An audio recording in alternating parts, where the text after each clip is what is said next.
Hello, good morning, good morning. Ang aking alagang si Shine, mga nganak na ngayon. 115 days niya ngayon. Sige, Shine. Wala pang lumalabas na ano niya. Yung kain ng biik. Pag may lumabas lang ng kain ng biik, ayan. Lalabas na yan.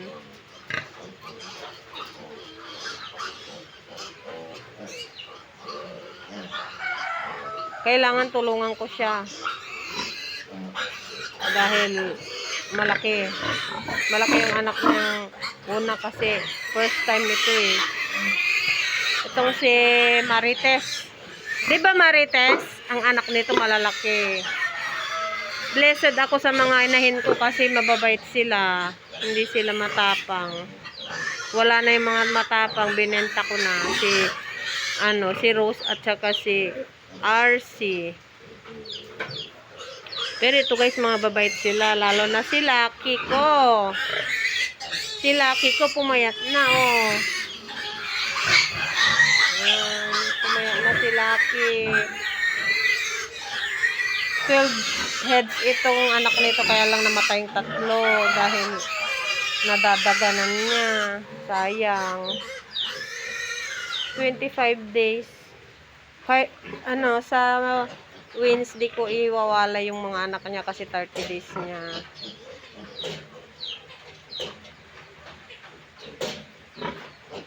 Guys, oh. Pumaya na rin si Marites. Ito guys, kumakain na sila, matakaw na. Ininjikan ko sila ngayon ng B-complex.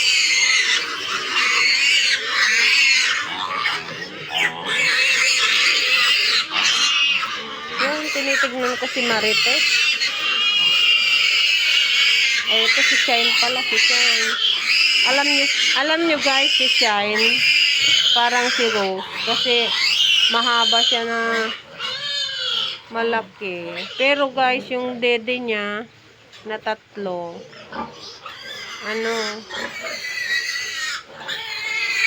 pumailalim. Hindi ko alam kung magkakaroon pagka dinede ng anak yun may lalabas. Pinipisil ko, wala. Parang nasarahan sa ilalim, sa loob.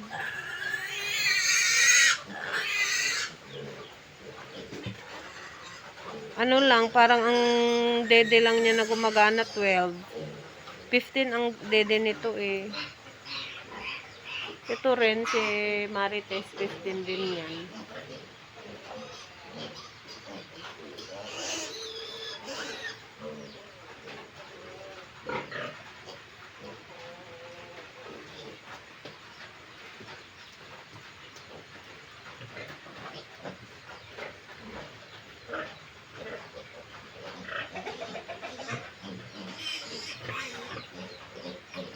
Matagal ka pa.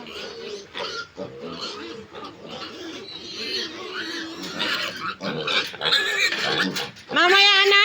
Ay, hindi pa sila nag-inom.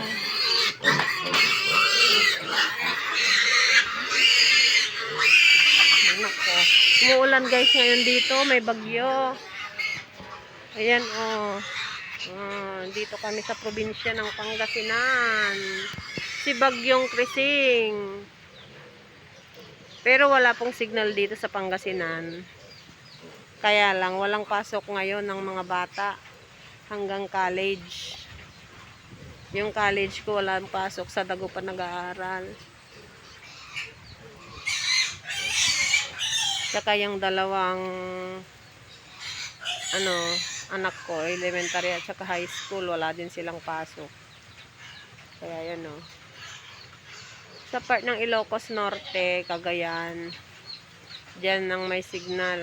Pero dito sa Pangasinan, wala. Ulan lang. Ganyan guys. Oh, ganyan ang buhay namin dito sa probinsya. Yan. Maliwalas. Mahangin. At may mga alaga. Ayan. Kahit pa paano, may hinihintay. guys. Oh, ang pangarap ko lang guys pag ano, nag-for good na si Mister, eh, gusto kong magkaroon ng maliit na baboyan, ano, yung malayo sa kabahayan. Ang gusto ko doon sa bundok, yung lupa ng Mister ko doon sa bundok, doon kayo magpagawa kasi malayo ang mga kabahayan doon, ilan lang ang kapitbahay nila doon, kaya magandang magahiupan doon. Mayroon dito, mayroon din doon, kaya sayang din itong kulungan ko dito. Pero talaga yun gusto kong maging negosyo, yung ganito. Sana kung walang mga peste, ganyan. Magandang hanap buhay. Ayun nga lang, maglalaan ka talaga ng puhunan kasi mahal ang feeds, mga vitamins nila. Ayan. Kasi ngayon hindi man naman po guys yung itong biik, kahit production lang ng biik, kapag nakaipon-ipon na, yan, magpalaki na ng fattening. Kasi pag mag-fattening ka talaga guys, magastos. Yun talaga ang mamumuhunan ka ng malaki.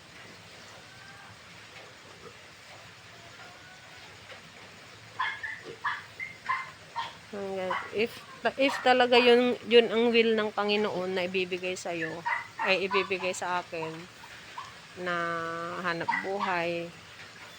Ito, nag-umpisa na nga ako, itong 3 inahin ko. Kahit papaano guys, nakakatulong din sa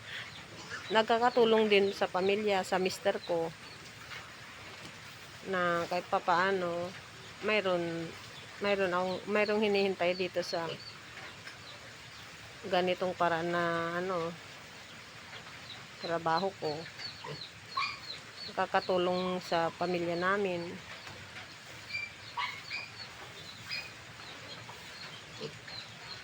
Malaking tulong din sa kanya guys ang sa asawa ko, na nag-aalaga ako dito ng mga hayop habang andoon siya. Kaya sabi ko sa kanya, para sama-sama na kami dito, mag-ipon siya ng pangpuhunan namin para dito na kami, para mag-alaga na lang kami ng hayop doon sa bundok. Tulad nito, pag-aalaga ng baboy, kambing, manok, ganyan. Mabubuhay naman, sabi ko sa kanya, mabubuhay naman tayo kapag magtutulungan, kahit walang sakahan. Basta teamwork lang, may pagkakaunawaan, ganyan. Number 1, ilagay natin si Lord sa lahat